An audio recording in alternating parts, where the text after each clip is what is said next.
Atenção! Começa agora uma teleaula de Biologia do Ensino Médio. Você vai assistir a teleaula de número 48. Bons estudos!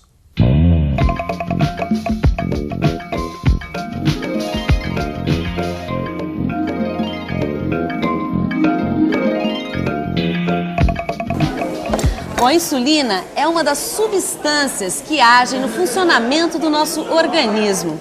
Existem os hormônios, as proteínas e hoje nós vamos conhecer melhor essas moléculas. Você vai ver como é que as células sintetizam as proteínas. O processo acontece nos ribossomos que ficam no citoplasma celular.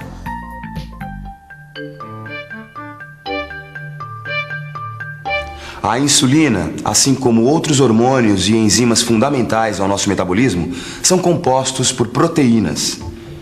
As moléculas de proteínas são formadas por uma cadeia de aminoácidos ligados uns aos outros.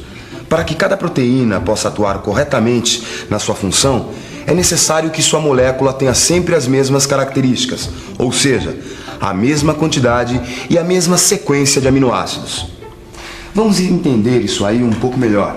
A insulina, por exemplo, ela é composta por 51 aminoácidos. Vamos considerar apenas uma pequena sequência desses aminoácidos: serina, histidina, leucina, valina, glutamina e alanina. Para ficar mais prático, se usa os nomes abreviados com apenas as 3 primeiras letras. Toda vez que o organismo produz insulina, ele produz uma sequência igual a essa. E para organizar essa sequência de aminoácidos sempre igual, existe um processo. É o processo da síntese proteica, que faz com que os aminoácidos entrem na ordem exata para a formação de cada proteína. Olha só, Diogo, terminei. Vê se ficou parecido com o do livro. É, tá igualzinho. Ácido nucleico, que nome, hein? É porque ele é produzido no núcleo das células, né? Por isso nucleico. É ele que contém as informações para a síntese de proteínas. É, isso eu já entendi. Tem 2 tipos. Os ácidos ribonucleicos, que é o RNA, e o desoxirribonucleico, que é o DNA. Mas olha só, se ácido ribonucleico, a abreviação deveria ser ARN e não RNA. E o ácido desoxirribonucleico, a abreviação devia ser ADN e não DNA. Você não acha? Bom, eu acho que é porque essas abreviações vêm do nome em inglês, né? Ah, tá certo, você tem razão. O desenho que o Renato fez está direitinho. O esquema mostra que o RNA é composto por unidades de fosfato, ribose e de bases nitrogenadas. As bases nitrogenadas são de 4 tipos diferentes. Adenina, que a gente escreve com a letra A maiúscula. A citosina, com o C maiúsculo. A guanina, G maiúsculo. E a uracila, U maiúsculo.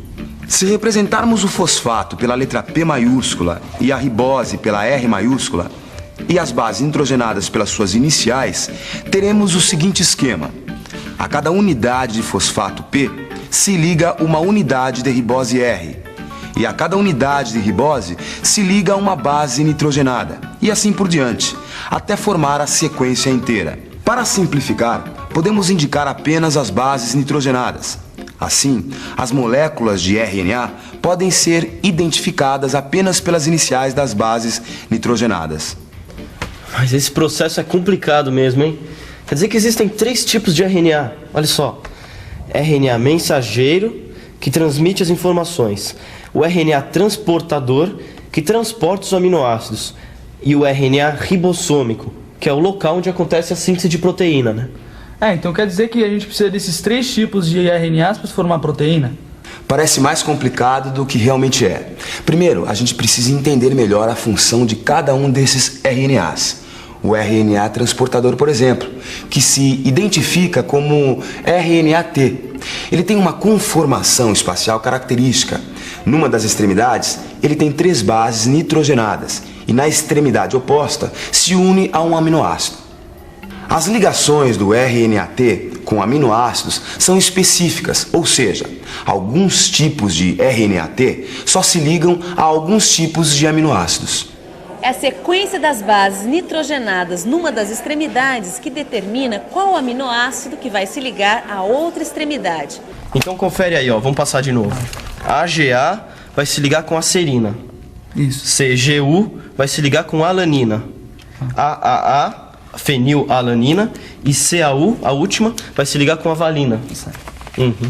Bem, agora que você já viu como funciona o RNA transportador, vamos conhecer melhor o RNA mensageiro, ou RNA-M. Os RNAs mensageiros também são formados por cadeias de sequências de fosfato, ribose e bases nitrogenadas. Diferem entre si pelas bases nitrogenadas que contêm. Por exemplo, esse RNA mensageiro aqui é composto pela sequência AAC, AGU, CAA, CCC, AUA, GGC, que é bem diferente desse outro aqui. A cada conjunto de 3 bases nitrogenadas do RNA mensageiro corresponde um conjunto de 3 bases nitrogenadas do RNA transportador. Cada sequência de 3 bases nitrogenadas do RNA mensageiro recebe o nome de códon. E a sequência de 3 bases do RNA transportador correspondente é chamada de anticódon. Portanto, a cada códon do RNA-M corresponde um anticódon do RNA-T. A ligação entre os 2 RNAs acontece pelas bases nitrogenadas. A um RNA-M com códon GU se liga um RNA-T com anticódon CAA. A ligação entre as bases acontece segundo uma correspondência. A base A, adenina, sempre se liga à base U, uracila, e a base C, citosina, a base G, guanina. Nossa, então quer dizer que tem o códon do RNA mensageiro e o anticódon do RNA transportador? Parece até código de agente secreto, né? Bom, vamos ver se com isso a gente consegue resolver esse próximo exercício, ó. A gente tem que desenhar e encaixar os RNAs transportadores com as sequências de RNA mensageiro que a gente tem aqui embaixo, olha só. Sabendo a relação das bases nitrogenadas dos 2 RNAs, fica fácil. Só pensar um pouco. Vamos pensar um pouco. Bem, temos aqui 3 RNAs mensageiros com 3 códons diferentes: AAC, GUG, AGU. Se a adenina se liga à uracila e a citosina à guanina, onde tem A, vai entrar U, e onde tem C, entra G. Portanto, ficamos com UUG, CAC, UCA. Bom, acho que só pode ser isso, né? Deve estar certo, sim. Comida pros geninhos? Opa! Como é que está a pesquisa? E você sabe que essa história de síntese de proteínas é bem complicada, viu, mãe? Tem um RNA só com as mensagens, outro RNA para transportar e eles se ligam entre si pelas bases nitrogenadas. Ai, bem interessante. Que tal vocês descansarem um pouquinho, hein? Não, dona Hortência, descansar não dá não. Mãe, ainda falta um ácido ribonucleico.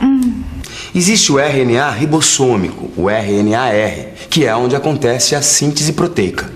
Os RNAs ribossômicos ficam numa estrutura chamada ribossomo, que ficam espalhadas no citoplasma das células. O ribossomo tem uma região onde se encaixa o RNA mensageiro e 2 outras regiões onde se encaixam os RNAs transportadores, o sítio A e o sítio P. No sítio A se encaixa o RNA transportador, ligado a um aminoácido, por isso o sítio A. No sítio P, os aminoácidos vão se encaixando e formando a proteína, por isso sítio P.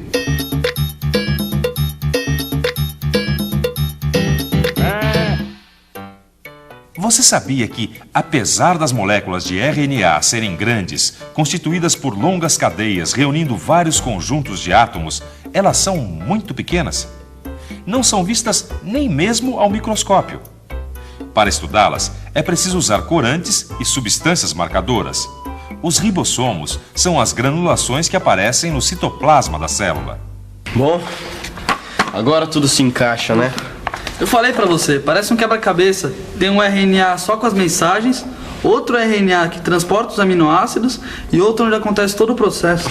É incrível, né, cara, você ver como acontece a síntese de proteínas. Um espetacular arranjo e interação entre os 3 tipos de RNA possibilita a união de vários aminoácidos, formando a proteína. Vamos ver com detalhes como isso acontece. Vamos imaginar um RNA mensageiro com a seguinte sequência de bases nitrogenadas: UCA, CAC, UUG, GUU, GAA e GCA. O RNA mensageiro se encaixa no ribossomo e ocupa uma determinada região. Nessa situação, acontece a ligação do RNA mensageiro com o RNA transportador. As 3 bases do RNA mensageiro, o códon, se liga a 3 bases do RNA transportador, o anticódon.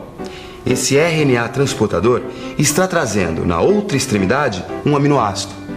Nesse momento, o RNA mensageiro se desloca em relação ao ribossomo de tal forma que o RNA transportador, ligado ao RNA mensageiro, passe a ocupar o sítio P. O sítio A será ocupado por outro códon. Logo, um novo RNA transportador, trazendo outro aminoácido, vai se ligar a essa nova sequência do RNA mensageiro. Os 2 aminoácidos que vieram com os RNAs transportadores ficam muito próximos entre si. Isso possibilita que se estabeleça uma reação de ligação entre eles. Em seguida, o RNA transportador se desliga do aminoácido que estava carregando e o processo continua até que se forme uma cadeia de aminoácidos todos ligados entre si. Você acabou de ver que é o RNA mensageiro quem ordena quais aminoácidos que vão entrar na constituição da proteína. É por isso que ele recebe o nome de mensageiro. Ele tem a mensagem trazida do núcleo da célula para a síntese de proteína. Mas e se acontece algum erro nesse processo todo? E se na formação da molécula de insulina, apenas um desses aminoácidos fosse trocado? O que aconteceria? Vamos supor que aconteça um erro de informação trocada na sequência normal. Essa pequena informação errada vai gerar uma outra proteína. Se a gente for ver qual o aminoácido correspondente a cada códon desse RNA mensageiro anormal, vamos chegar à seguinte cadeia de aminoácidos: serina, histidina, fenilalanina, valina, glutamina e alanina. O terceiro aminoácido da cadeia é diferente, é a fenilalanina e não a leucina, como aparece na insulina. Depois que a gente entende o processo todo, fica fácil. Eu nunca imaginei que tudo isso acontecesse dentro das células. Que tal agora a gente ir na casa das meninas pra perguntar se elas já terminaram a pesquisa? Boa ideia. Agora fica com você. A gente já fez a nossa parte, tá legal? Agora tá na hora da revisão. E atenção, se liga aí que é hora da revisão. Na teleaula de hoje, você aprendeu como acontece a síntese proteica, um processo complexo que acontece dentro de umas estruturas chamadas ribossomos, que ficam espalhadas pelo citoplasma da célula. Você também aprendeu que 3 ácidos ribonucleicos participam desse processo. O RNA mensageiro, que tem as informações para determinar a sequência de aminoácidos que deve compor a molécula de proteína. E o RNA transportador, que carrega o aminoácido correspondente. E também o RNA ribossômico, onde acontece todo o processo. Bons estudos e até a próxima teleaula.